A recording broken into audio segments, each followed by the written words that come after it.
Hi friends, চলে এলাম আবার। তোমাদেরকে বলেছিলাম সন্ধ্যাবেলায় আরেকটা ব্লগ নিয়ে আসবো। দেখো, এগুলো হচ্ছে আমার ছেলের সাজ। আর এ দেখো, কৃষ্ণ শুয়ে রয়েছে, কারণ ছেলের জেদ ধরেছিল, বলেছিলাম যে কৃষ্ণ সাজবো।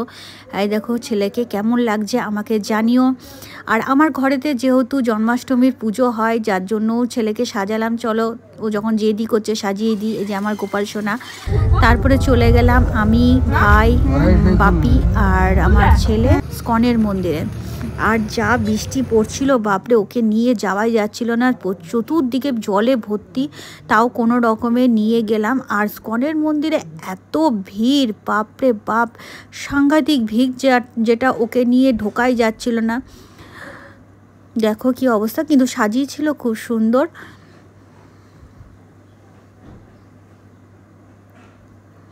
দেখো ভিড়, প্রচণ্ডভাবে ভিড়। তো আমরা তো ঢুকতেই পারিনি, কোনো রকম হাফ ঢুকে আমরা প্রণাম করে বেরিয়ে এসেছি, কারণ ঢোকার মতন জায়গা ছিল না, এত ভিড় ছিল। যাই হোক, কোনো রকমের দর্শন দূর থেকে হলেও পেয়েছি।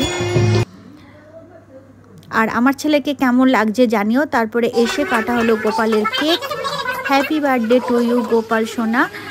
এই রকমভাবে যেন প্রত্যেক বছর তোমার যেন আমরা জন্মদিন পালিত করতে পারি। তো আজকের জন্য এইটুকুই। সবাই ভালো থেকো, সুস্থ থেকো। গুড নাইট সবাইকে, টাটা।